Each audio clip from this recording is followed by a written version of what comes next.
In this thread, hills you will die on. I like Morkborg as a system, and I don't care. No pineapple on pizza. Yeah, pineapple. Yeah. I think that's something we can all agree on, or can we? The struggle for good means nothing if evil doesn't get in a win every now and then. I suppose, yeah. I think you could argue that. I feel like this is one thing that people, I feel like, don't... It's not that they don't recognise, it doesn't register on them. If sometimes... It's important for bad things to happen sometimes. Yeah. Because it's not just a learning experience, it's also a deterrent for the future, and it's a wake-up call for what could be. One of the ones that I'm really fascinated with, and I know this isn't really role-playing related, but it's more history, but you guys enjoy a bit of history when we go into it, is, for me, nuclear deterrence. What gets me the most about them is what happens when everyone that originally had to learn the lessons of these weapons in like the 50s and 60s and 70s, what happens whenever that aged experience leaves us and we forget? Yeah, what happens when we forget these lessons? Are we more capable to overcome it? And also, are these weapons, you need to be willing to use them, otherwise so that's they're useless. That's why they're threatened. Yeah, but do you get? I think that's I get it. You can lead in with this one, and that's why I would agree with that. But I'm not going to die on the hill with this guy over it. Well, yeah. It's not something I feel overly strongly about, but it's definitely something that I find interesting. Dice rolls are only meaningful if they're done in full view, and they should only be done when they add something to the experience. Yeah, I definitely would agree on that. But again, I'm not going to die on the hill. Not going to die on that hill, but like... I've changed my view on dice rolls so many friggin' times. Because everyone keeps bringing up new and interesting points, and I'm like, you know what, actually that makes a lot of sense. But then I see another point, and I'm like, what? I can't really make up mine. RPG Pundit did a great video talking about dice rolling. I can't remember what it is, or the name of the video. But you should probably check him out, he's actually pretty good, so he is. Full plate armour belongs in medieval settings. Guns do not. I would agree with this. However, and this is where I'm going to be like, Uno reverse, most people don't actually play medieval settings, even though they say, this is a medieval setting, they're actually playing like the 1700s. When it comes to actual technology, all their other stuff, like, they might not have guns, but they've got other technologies which are far superior to anything that they would have in the Middle Ages. So therefore, you're not actually playing in the Middle Ages, you're playing it with like a weird aesthetic over the top. Yeah. Does that make sense? I get what he's saying. I feel like guns are fine. Again, also, obviously, if your DM allows it. Yeah, you can't just go in and go, my man wears like this, but he's also got like 6 guns.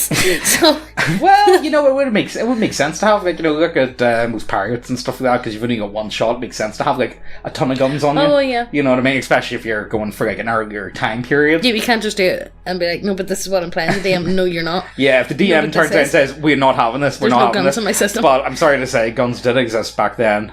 They do. I get why it clashes, and I suppose when people think medieval, they think Europe, and I suppose I get it. I get the argument, but I do feel like so many people aren't actually playing medieval when they think that they're playing medieval. It's really not. Yeah, it's like... And I know I'm going to get a lot of people being like, actually, my game is medieval. It's completely accurate. It's like, is it? Is it really? Okay. Is it, okay. Steve? Is it? Yeah, sure. Whatever, man.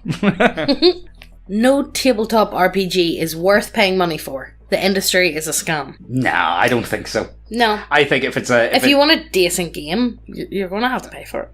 I see no reason. I'm okay. I'm more than on board with paying money for something that I've spent so much time enjoying. Exactly. And also, like, I get it for PDFs and stuff. Most PDFs probably, for free, whatever. But, a lot of the books are really beautiful. Like, the RPG books, I feel like have turned into a weird art form of sorts. And I really enjoy them, and I've got no issue with paying money. I like when it comes to like a book, an author, I'm okay with it, so I don't see any difference. It's like saying like authors, for instance, shouldn't get any money. Yeah, and no, this is one of the worst ones I've seen so far. I definitely wouldn't agree with that by any means. I can understand why someone would say it, but you're wrong. No.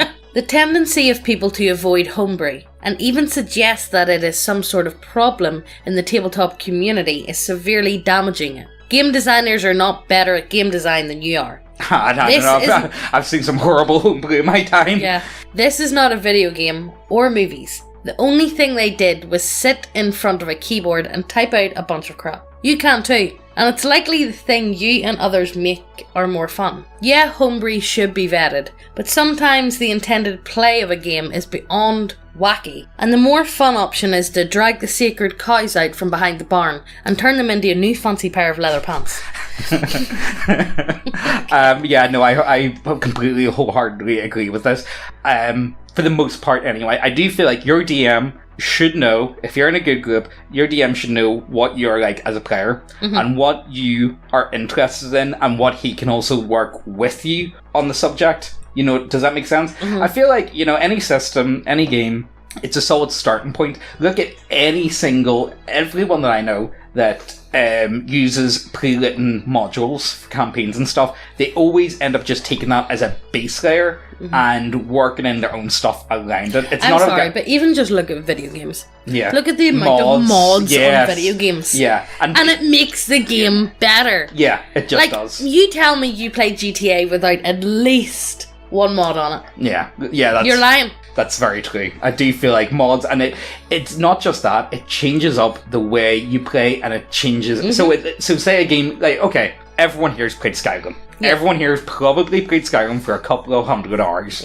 You cannot say that not adding new stuff or new content that was fanned on is a bad thing, in my opinion. Now, don't get me wrong, there is a lot of bad homebrew. Most definitely there is.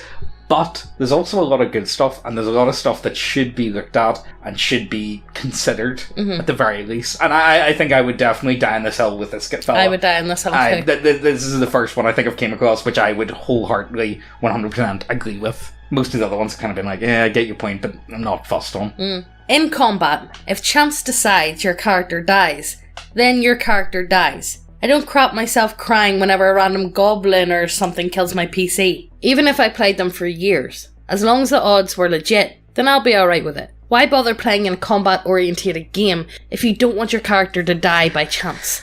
It's not that you want it to die by chance, it takes away the emergency of it. If your character can't die, what are you really doing? It turns into a power fantasy. It turns into modern Star Wars, guys. That's what it does. It turns into modern Star Wars, and that's the only way I can put it.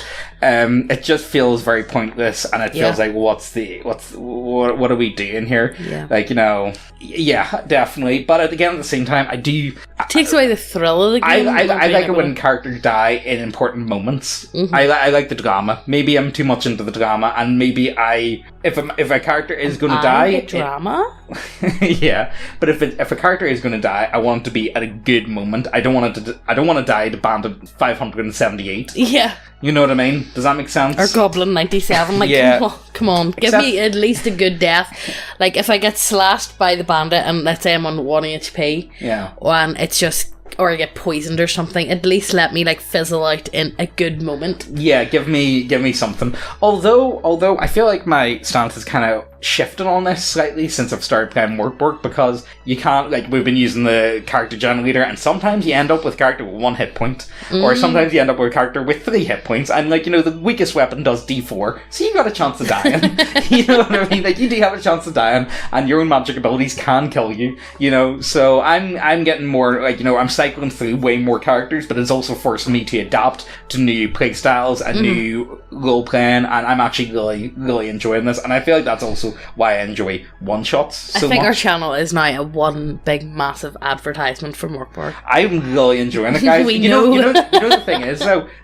Morkborg, the guys that made it are Swedish, and they're very very left-leaning, to say the least. Now, I don't agree with their worldview, but I feel like this is something that, again, I feel like with music and art, people that have different worldviews than me doesn't mean I can't appreciate what they've created. Does that make sense? Sometimes you have to just forget about these sort of things and enjoy what's good. Yeah, exactly. But a lot of people were like, "Oh my god, Morkborg's like the worst of the OSR systems." James, why are you doing this? It's like, well, I'm really enjoying it. The group I'm playing with are really enjoying it, and we're having a lot of fun, and that's all that really matters. What you enjoy in your game, you enjoy in your game. What I enjoy in my game, it's completely different. I.e., leave Morkborg. Psst. Hey, lean in closer. This is fucking ASMR channel now. You know it's pretty fucking based. Titties. Go see titties. Lots of titties. All the titties. Go over to the website, check out all the models. You guys know the score. We have some really nice looking models over there. And we have a lot of...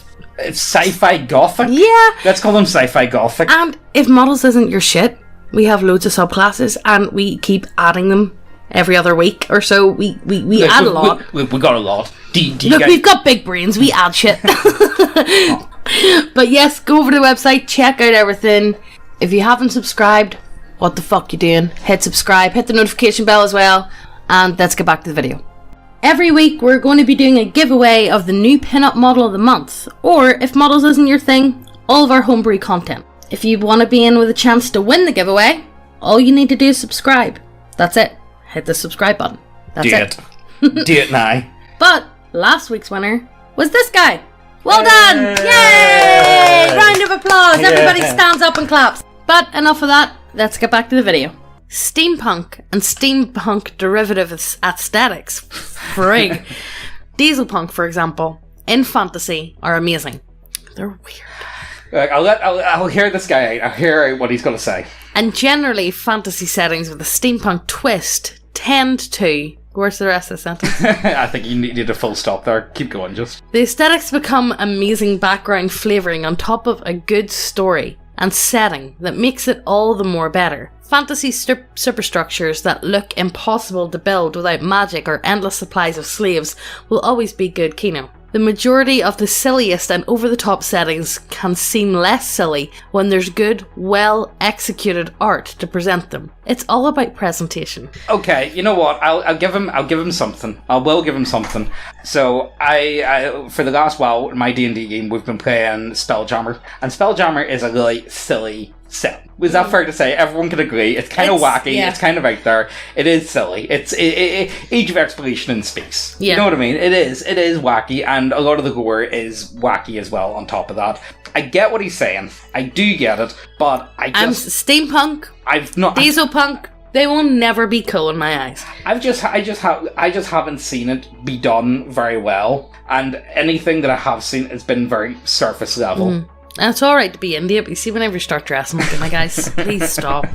Yeah, it's for the love of God, please stop. To be fair, you haven't seen anyone like that in a long time. It kind of went out of vogue a while back. Thank the Lord. I don't think it was ever in vogue, but a lot of people thought it was. Yeah. You know. But no, I get what he's trying to say, and I do feel like aesthetic is very important. It sets the stage, it sets the tone for the game, it sets a lot. Is that fair to say? Mm-hmm. And I get what he's trying to say, but it's just not. And I feel like you can play what he's trying to say in a lot of other things. I feel like I just really don't like steampunk, guys. I'm sorry. I don't mind dieselpunk though half as much. No. I don't mind it. I don't get unusually angry with it, and I can't explain why I get unusually angry with steampunk. I'm never going to be able to... Steampunk reminds me of that movie. What one? Atlantis? Is it Atlantis? Yeah, Atlantis was... I liked Atlantis. I would say Atlantis was more dieselpunk, if I'd be honest with you. Well, you know, what is the difference, to be honest? Come on. I would say, honestly... One uses diesel. Well, dieselpunk, I would say, would be like late Victorian, early, very early 20th century. Let me ask you this. What? Who cares? Very few people. Exactly. Nerds on the internet that's going to argue about this. What we're doing right now. Yes. What we're doing right now. Yeah, no, I get it. I think he's got a point. I think he does have something going on. I'm sorry, I'm not really into it. All goblins stink due to poor hygiene, and that's part of the appeal. And the smell can only be removed by mid-spellcasters. No cope soap is going to get rid of the BO. Your short-stacked goblin girlfriend is rocking. Everybody likes a bit of musk. Next post, guys. I'm not gonna mention it. I'm not gonna talk on this subject. Fantasy is better than sci-fi. I don't know about that. I feel like both have their own merits, and they're both approached very differently. Both. They try to interpret different... I find them so different that can you actually... They have a lot of similar elements to it. I like sci-fi in the fact of, I feel like you get to explore a lot of what-if scenarios. Yeah. What would humanity be if? And where fantasy is just basically a lot It's of people run I- about with pointy ears. Well, no, I feel like fantasy, it's like retelling mythologies. Yeah. And retelling psychologies of the human mind. Would that be... Schizos. No, you know what? No, it is and it isn't. I feel Yeah, like no, I know what you fantasy mean. is retelling the hero journey and reimagining... sci-fi though. Yeah, well, so can sci-fi, but I think the style of writing is very, very different. That's kind of why I like Spelljammer, because it mixes them both together. Yeah. And you can do an awful lot with it. Maybe that might be why I like it. Adding some horror elements / dark fantasy to an adventure makes it more tense and more rewarding to overcome. Story games are 99% trash, and the best of the rest is just meh. You know, this is one thing I find interesting when it comes to story games. I don't really like people... I don't really like watching, people playing games. I like light-ups of their games. Mm-hmm. I find it way more enjoyable, storytime light-ups, than any podcast. Yeah. And I suppose I can't explain why I probably like. Quality of the game equals quality of the system and quality of DMing and quality of players. You can have fun with a good DM, a good game, or a good grip, but the best game happens when you have everything. Yeah, most And if one definitely. and if one element is very, very bad, it can ruin the whole game for everyone. You should make your own homebrew system if you get a chance. It's fun and pretty easy. Balance is pointless. Niche protection and the opportunity to make meaningful choices matters a lot more. Yeah, I would agree with that. Continuing, keeping player and enemy ability toolkits limited in versatility matters a lot more than limiting power. A demigod who can shatter suns and a peasant with a pitchfork could both work in the same party if they both have their own niches of activity that they are relevant within the game and aren't eroded. Yes, farming expertise could balance with the +10 sword of Smite God in the right campaign. I like that idea. I do like the idea of not everyone's completely useless. Everyone has their own role to play, and as long as you give them time to shine, I get behind that. Although I wouldn't much like to be the peasant beside the god. I don't want to just have a pitchfork. I wouldn't much find that fun, but I can understand why someone would. Missing information and mysteries are super underrated for creating awe and immersion, even in regular gameplay. Changing up the formula and introducing unknowns can keep even formulaic monsters, encounters, and sterile blasters casters. Blaster caster. Master Blaster. I agree with this. I think overall what this guy's saying, I think he's spot on within reason, but I don't feel like there's anything he said that I'm gonna die in the hell so far anyway. If your fantasy species doesn't provide a meaningful improvement over using a human, just use a human. So if your elves act like humans, talk like humans, and otherwise are close to humans accepting your setting notes, that doesn't matter. Just replace them with humans. The other option is to make the difference meaningful in game. What do your elf eyes see? They're taking the hobbits to Iceland. Oh, please. Is unironically good gameplay material. Playing up even relatively minor differences makes a huge difference. Yeah, I would agree with that. I 100%. I feel like just use humans. If you're going to use a human anyway, just use humans. Metropolitan Fantasy is crap because it doesn't do the above. It just treats everybody the same for some reason. Why does it matter if I'm a dragon, if it never does anything? I think I've got a good answer for this. I feel like the whole metropolitan thing is because role-playing games as a whole are very American. Would that be fair to say? And America has been a lot more metropolitan and a lot more different cultures meeting each other for a lot longer. American. What? I know why it's American. Why? Because Americans are dramatic as sin.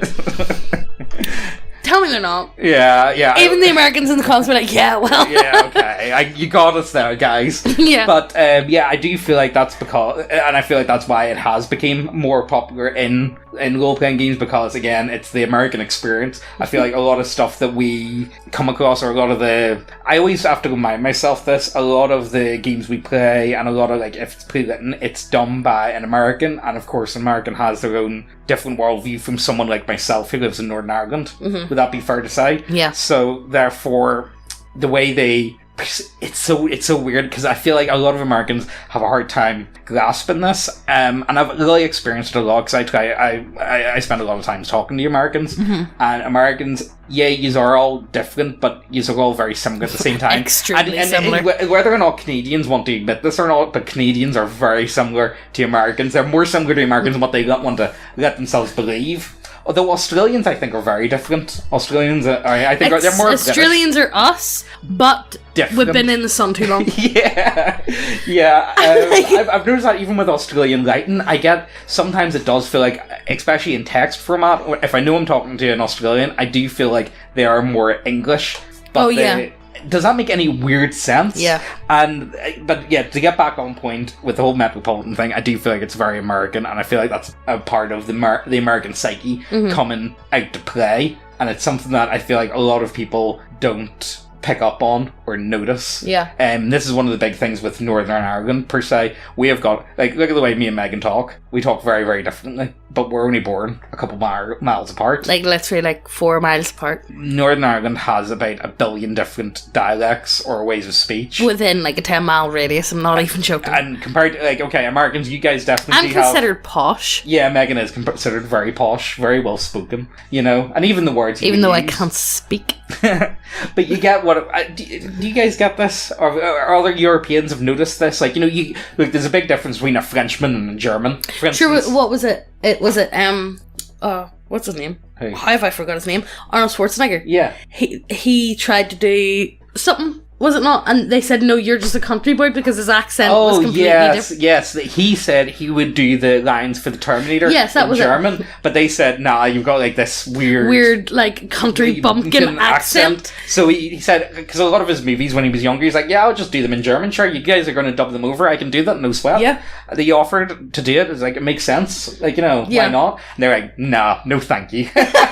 No thank you. Yeah, they thought it would ruin this tough guy look by being like a weird country. I'm here now, bye. Yeah, exactly. I'll be back, mate.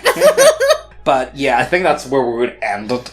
What would you die on, Megan? What would be the one thing that you're ultimately defiant on? No politics. Yeah, that would be something. I don't mind politics within reason. I would like to, I hate how politics is just strong-armed into everything these days, and it just... In the last, 10 years, it used to be politics was more of like a niche thing that not everyone was into, but now it's everyone's into it. Everyone nobody should play gnomes.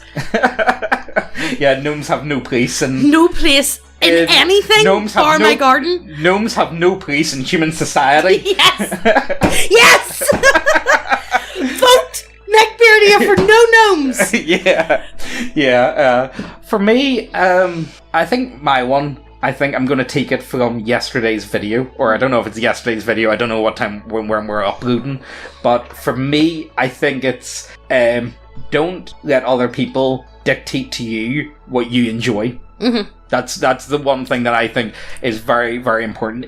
But that's you don't even need to put that to a game. That's just life advice in general. Yeah.